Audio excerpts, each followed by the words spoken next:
Welcome to Muhammad bin Rashid Library! Nito Españas! I had this dream that we jump in the car, we flip a coin or we follow the brightest star. We'll leave it all behind. Shout out nga pala.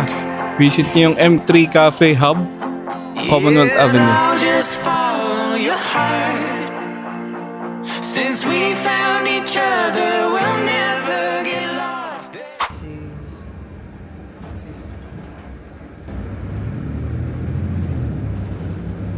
Ayun na yung bus namin. So, ang update, di ba? Sabi ko nga sa inyo, first time namin pumunta dun sa lugar na yun. So, akala namin, ang last stop namin ay sa Union. Pero ang nangyari, no? Nakarating tayo ng Muhammad bin Rashid Library. Ito, since nandito na din naman na tayo, no? Papasokin na natin siya. Sikat sa TikTok ito. At least makapagawa pa tayo ng mga reels, no? Krik ang nasakyan namin. Okay. Dito kami ngayon sa Muhammad bin Rashid Library. 360 tayo. Ganda.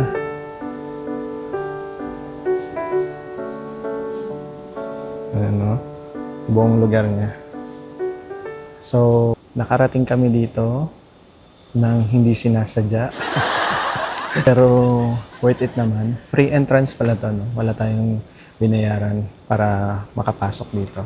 So public library siya, and at the same time sumikat din siya sa mga TikTok dahil napaka-aesthetic ng lugar.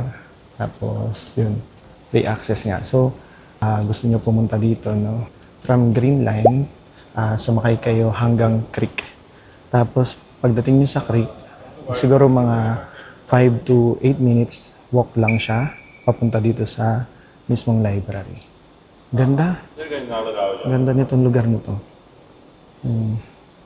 Tapos, ayun, ang taas niya. Ayun siya.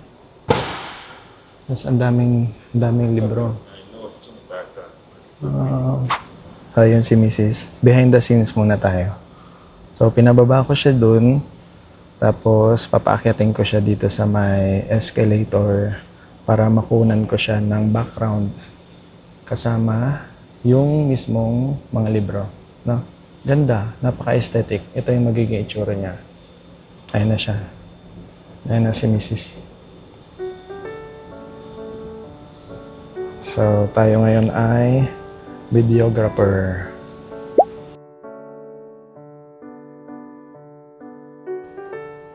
Ang cute. So, andito yung kanilang robot. So, pwede ka dyan mag-ask ng in case may nahanap kang libro. Pwede kang humingi ng tulong dito sa robot. Ang cute. Ganda. Ang oras natin ngayon ay 1:10 na pala.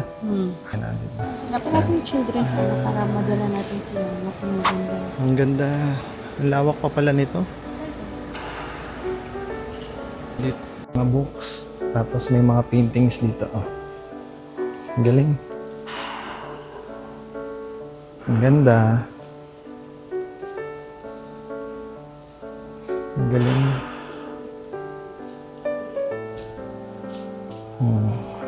Gusto ko to. Ang ganda nito. Ang galing.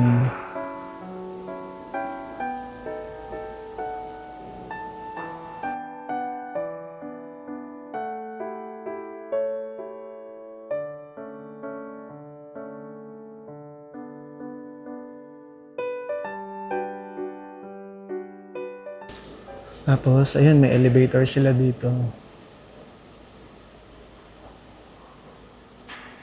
Ang lawak. Kaya kung mahilig kayo mag-post ng picture or videos sa mga Instagram, no? For sure, magugustuhan niyo yung lugar na to. Instagrammable siya. Napaka-aesthetic ng lugar. Napakalinis. And free access lang tayo dito. Yun yung pinakamaganda. Libre lang. No? Pero syempre, i-respect pa din natin yung kanilang policy. For example, okay? So, nakalagay dito. And izo-zoom in ko para mabasa nyo. Sabay-sabay tayo magbasa. Please do not touch the books or move it.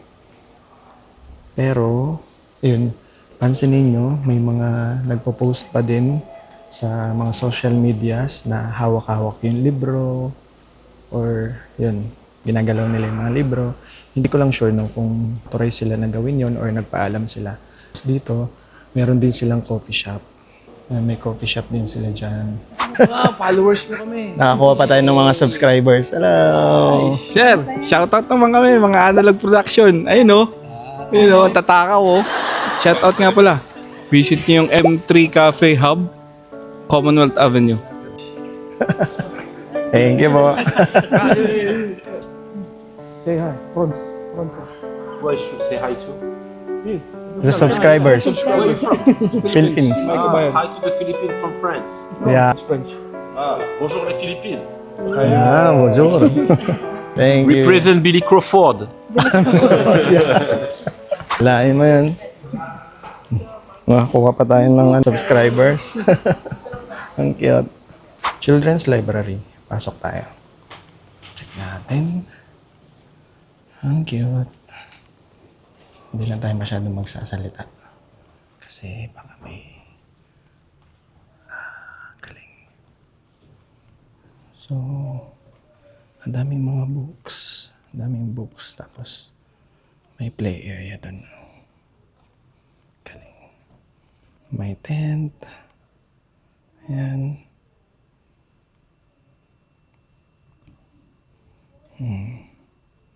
Ang ganda na itong lugar na to. Maganda itong mga ganitong klaseng lugar, lalo na sa mga bata, no? Kasi nasa developmental stage pa sila. So, yung mga libro, yan, makakatulong talaga yung makakatulong sa kanila sa pag-develop ng brain nila. Tapos, aside sa libro, meron din sila ditong play area. So, balance lang yung pwede nilang gawin. Magbasa at maglaro.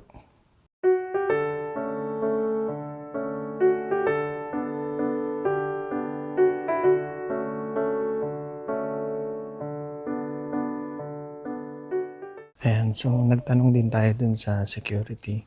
Open yung mismong library from 9 a.m. to 9 p.m. Pero kapag Friday, from 9 a.m. until 2 p.m. lang siya. Tapos sarado sila kapag ka Sunday. Ayan. So yun yung schedule nila. Ayan, so sa mga mahilig dyan magbasa ng libro, for sure, may enjoy nyo yung lugar na to. Yun sa mga parents, no, katulad namin, magandang way ito para ma-encourage natin yung mga anak natin na magbasa. Kasi ako, aminado ako no, sa sarili ko na hindi ko nakalakihan or hindi ko nakahiligan na magbasa. So ngayon, dahil magulang na tayo, ini-encourage namin na mag-asawa na ini-encourage namin yung anak namin na magbasa. Nakakatuwa kasi nagustuhan ni Aliana yung pagbabasa. So, kaya maraming mga parents na nagtatanong sa amin kung dito daw ba siya lumaki sa UAE. Kasi ang galing niya magsalita ng English and then kapag sa reading naman, mabilis siya magbasa. Kahit na yung mga mahihirap na words, nababasa niya ng maayos. Yun yung magandang maipamana natin. No? Hindi man material thing, pero yung utak, matalas yung isip ng bata. Maganda silang matrain habang bata pa na ma-appreciate nila yung pagbabasa, ma-appreciate nila yung mga ganitong bagay. Kasi sa panahon ngayon, more on gadgets na, di ba? So sa panahon ngayon, kung minsan, yung mga bata sa buong araw, hawak ay cellphone, hawak ay gadgets, yun. Hindi na nila na-appreciate, kumbaga kinakatamaran nila yung pagbabasa, which is important na dapat ay matutunan din nila. Ang laki. Ang laki nitong lugar na to. Napaka ganda. Daming sunlight. Ayan, kahit saan ka pumunta. Ang aesthetic ng lugar. Ang liwanag.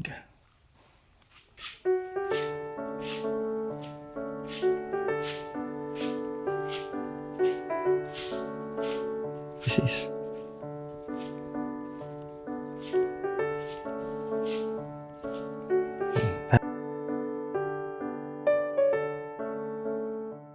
So, andito tayo ngayon sa may first floor nitong library, no?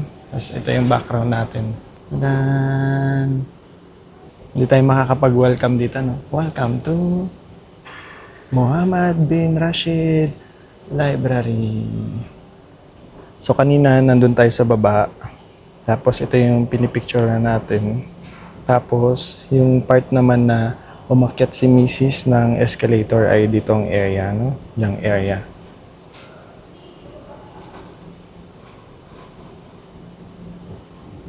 Ang nakakatuwa dito sa lugar na to, no? Ang daming security pero approachable sila. Tapos since allowed naman siguro talaga mag-video dito or mag-take ng pictures, walang naninita, mga ganyan. Friendly sila. Kapag ka nakita ka nila, mag-smile sila, ganun. Nakakatuwa lang kasi hindi lahat ng lugar dito sa bansang ito ay open sila sa, alam mo yun, pag-take ng pictures, pag-take ng videos. Yun. Ngayon naman, check natin dito sa may, yan, sa may second floor. Okay. So mga ano na siya, private rooms. Dito tayo magbibideo habang walang tao dito. Okay? Ano nasa fourth floor? Ano to? Second floor. Ground or second? Study room, administration officer, conference meeting room 4, special collections library 5, Emirates and Business Library 6, exhibition 7. Yan. Try natin na pumunta dun sa 7th floor nila. Hanggang 7th floor pala. Wala ko 6th floor lang. So dito may mga, ayan o, mga cubicle. So may mga nagbabasa. Kaya mahina lang yung boses natin. Okay, pasok tayo. Ayan. Ang ganda. So, akit muna tayo. Ay, nakakatakot. Sis, wala ka sa frame. Yan. So, ito yung 7th floor exhibition. Check natin yung lugar. Treasures of the Library. Okay. So, papunta tayo sa may Treasures of the Library. Check natin kung ano yung makikita natin doon. Ganda.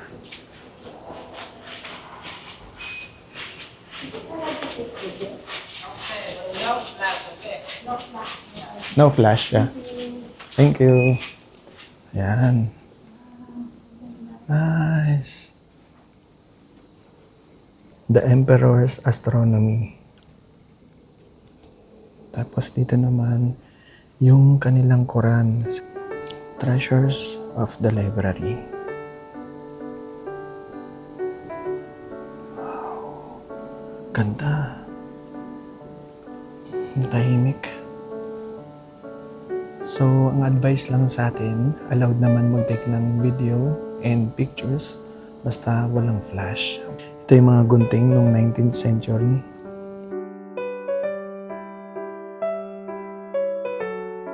Mga blades. From 12th to 13th century hanggang 18th to 19th century. So, meron din dito yung calligrapher's chest. Porcelain na tray sets simula 19th century. Galing sa iba't ibang origin.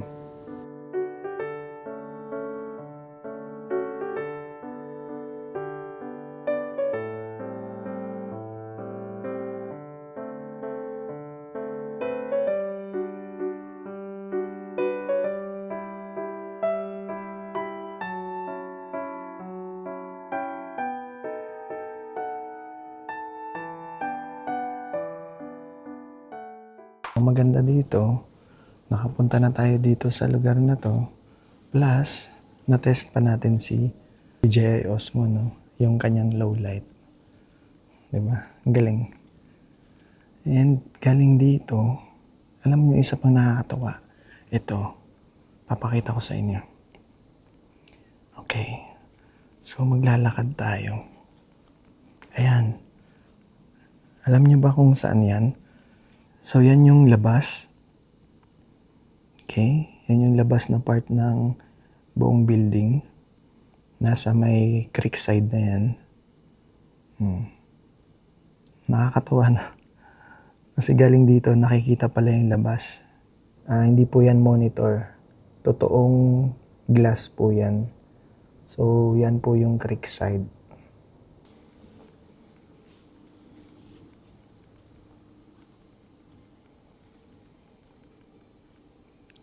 Grabe, ang lawak pa nitong lugar na to. Yan, ang dami pa dito.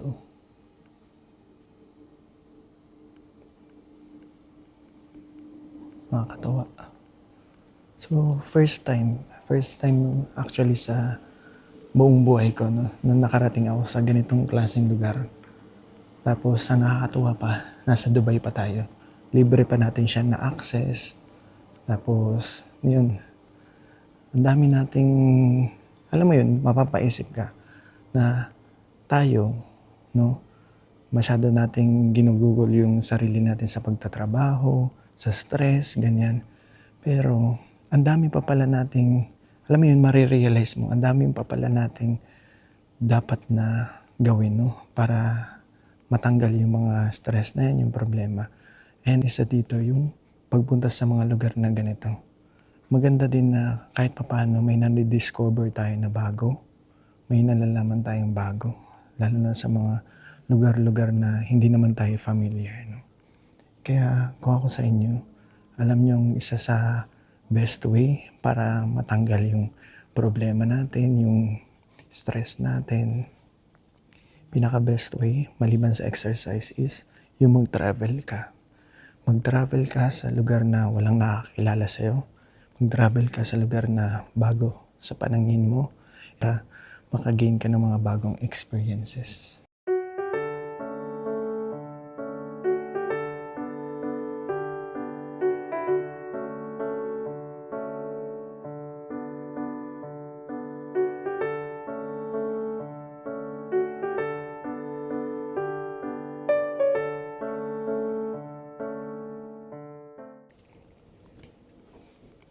Ayan, so halos narating na natin yung kabilang side. And again, nagpaalam tayo, no, kung pwede mag-video and mag-take ng mga pictures dito. And yan, luckily, pinayagan naman tayo. Basta walang flash. Okay? So, ugaliin natin yun na nagtatanong tayo tapos nagpapaalam tayo. Para at least hindi tayo magkaroon ng problema and hindi tayo mabash. Ayan.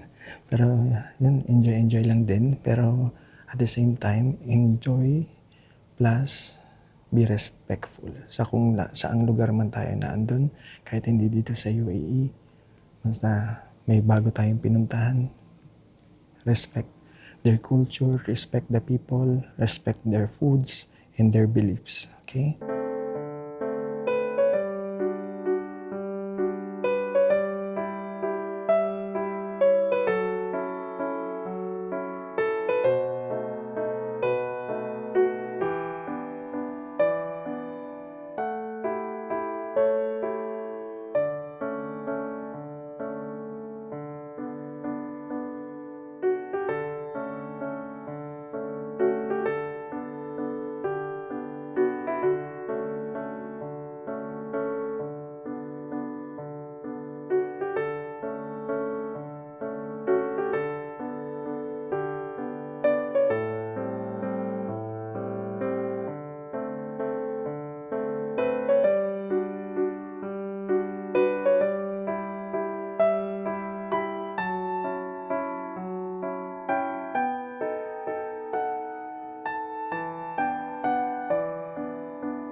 So, andito pa din kami sa may likod ng Muhammad bin Rashid Library. Ayan. This is... Again, lumabas lang tayo dun sa may back door. Tapos, galing dito, pakita ko sa inyo kung bakit maganda pumunta dito. 'Di ba? Ito yung library. Okay? So, ito yung library. Tapos, kung manggagaling kayo ng Creekside, doon kayo bababa sa Creek na metro station. Tapos, meron diyang sasakyan na pwede kayong magbangka. No? Siguro nasa 5 dirhams yung bayad doon. Tapos mapupuntahan nyo yung Creek Harbor. Ayan yung Creek Harbor. Zoom in natin. Okay, medyo foggy lang siya ngayon, pero ang ganda din dyan, Creek Harbor. Okay, from Creek Harbor naman, ito yung makikita nyong view. Tapos, andito yung Dubai Festival City Mall. So, DFC. Ayan yung DFC. Andyan yung IKEA, yung mga magaganda and luxury items na gusto mong mabili. Kung meron kang pera, puntahan mo na yan dyan. Kasi madalas dyan nagsisale. Okay? And nandyan din yung IKEA. IKEA Dubai. So, yan yung Dubai Festival City. Kaya isa yan sa mga reason kung bakit magandang pumunta dito sa may Muhammad bin Rashid Library. Okay? Saka ang daming pwedeng gawin dito. Lalo na pag hapon na, no? Ang daming mong pwedeng gawin. Katulad nito, di ba? Nakakapag-relax tayo. Kahit na, anong oras na ba? So, 2:40 na. Siguro na kami, dadalawang oras na kami na naandito. Tapos, dito. Ang ganda ng mismong location eh. So, ma-appreciate mo yung ganda ng paligid kapag ka nandito ka.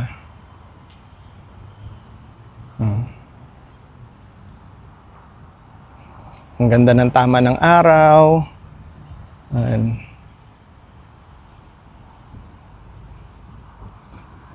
Kaya kung minsan, no, maghanap ka lang din ng reason kung bakit kailangan mo mag-travel. Maghanap ka ng reason kung bakit kailangan mo makakita ng mga ganitong lugar, no? Kung nasa Pilipinas ka and nagbabala ka ng pumunta ng UAE or mismo dito sa Dubai, no? Huwag niyong kalimutan i-visit yung Muhammad bin Rashid Library. Tapos after naman yon, lumipat kayo, pumunta naman kayo ng Creek Harbor.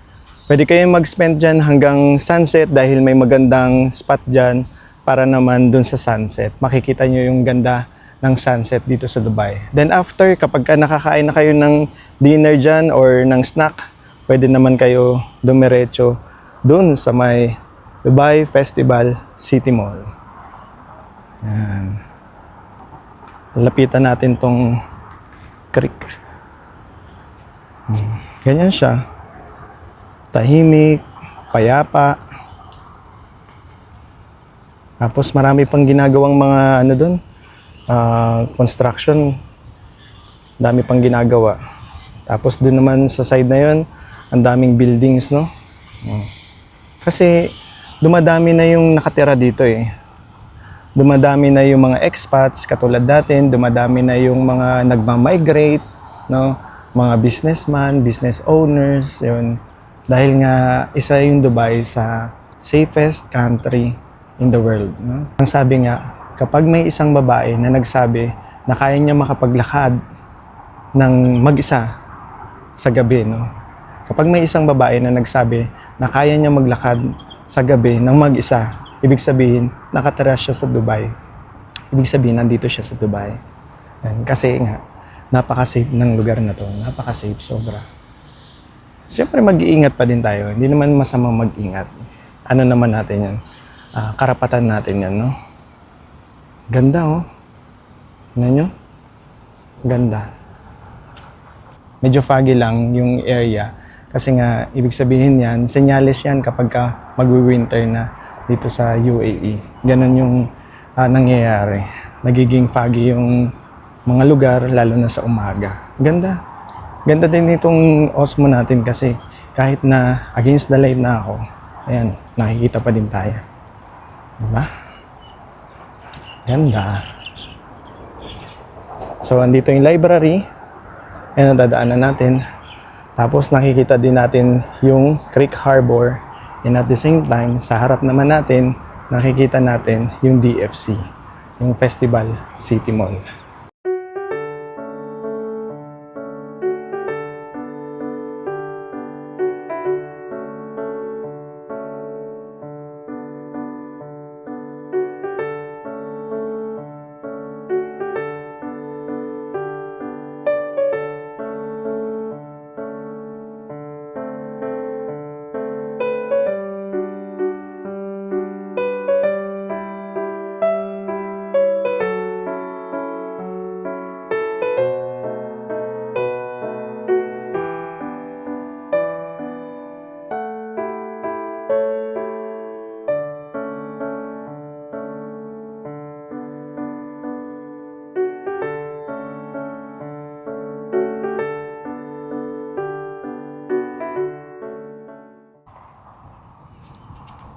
Kung mahilig kayo sa mga bulaklak, katulad ko, ayan, marami ng pitonya dito, no? Dahil nga magwi-winter na, so ganyan, itatanim na sila ng mga pitonya, mga flowers. Hindi lang naman pitonya, madami. Pero kapag ka-summer na kasi, yan, nalalanta na sila. Ayan, so kalabas na kami. So ayan, kakalabas lang natin, no? And tapos na tayo dun sa ating pag-visit sa Muhammad bin Rashid Library. So I hope na-enjoy nyo yung ating video for today. And again, itatry natin makapag-hanapan ng mga attractions dito sa Dubai, lalo na yung may mga free access. So kung na-enjoy nyo yung video natin ngayon, please hit the subscribe button and i-like nyo naman yung video natin para mas marami pang tao ang ma-reach ng ating channel and marami pa tayong maging subscribers. So sa na-meet natin ng mga kabayan sa Analog Team dito sa Dubai, sa mga kabayan natin dyan, maraming salamat po. Subscribe to our channel. Bye bye!